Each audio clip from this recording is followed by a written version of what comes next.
উপস্থিত রাজনৈতিক দলগুলোর 95% রাজনৈতিক দল এ বিষয়ে একমত যে বিশেষ করে পিএসসি, দুদক, মহা হিসাব নিরীক্ষক ও নিয়ন্ত্রক এবং ন্যায়পাল এই চারটি সাংবিধানিক প্রতিষ্ঠানকে সংবিধানে অন্তর্ভুক্ত করার বিষয়ে 95% রাজনৈতিক দল ঐক্যমত্য পোষণ করেছে।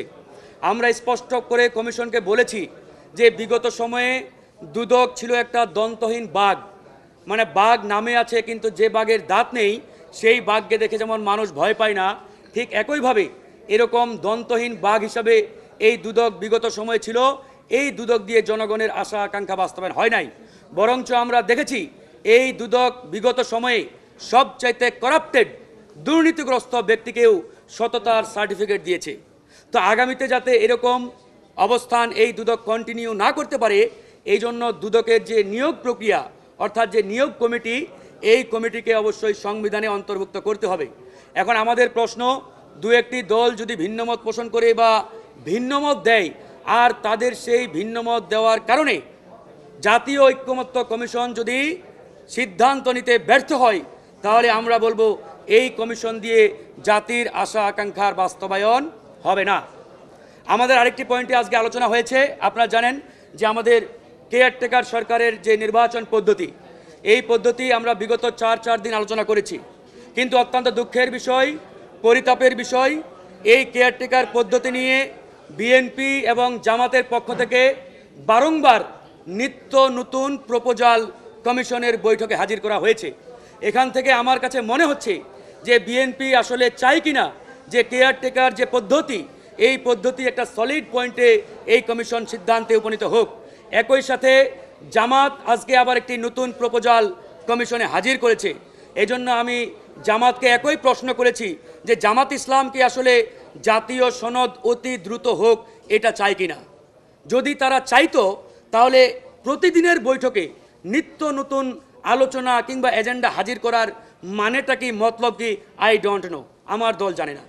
যেহেতু এই এজেন্ডার উপরে বিগত চার দিন আলোচনা হয়েছে, আমাদের আলোচনার পরিপ্রেক্ষিতে জাতীয় ঐক্যমত্য কমিশন সিদ্ধান্ত নেওয়ার ক্ষেত্রে একটা সামারি প্রপোজাল তারা হাজির করেছেন, আমাদের সামনে উপস্থাপন করেছেন। কিন্তু আমাদের রাজনৈতিক দলগুলোর আজকে উচিত ছিল জাতীয় ঐক্যমত্য কমিশনের থ্রোয়িং যে প্রপোজাল, এই প্রপোজালের উপরে ইয়েস নো ভেরি গুড এরকম একটা সিদ্ধান্তের দিকে যাওয়া। কিন্তু আমি আজকে যদি এসে আবার নতুন এজেন্ডা হাজির করি, তাহলে বুঝতে হবে কোনো এক অজানা কারণে হয়তো আমরাই চাচ্ছি এই প্রসেসটা আরও লিঙ্গারি হোক, লেন্দি হোক। এজন্যই আমরা বলেছি জামাতকেও এই বিষয়ে খেয়াল রাখতে হবে যে আপনারা যদি এই জিনিসটাকে বারবার প্রলম্বিত করা, দীর্ঘায়িত করার চিন্তা করেন, তাহলে কিন্তু এটাও আমরা আসলে কোনোভাবে অ্যাকসেপ্ট করব না।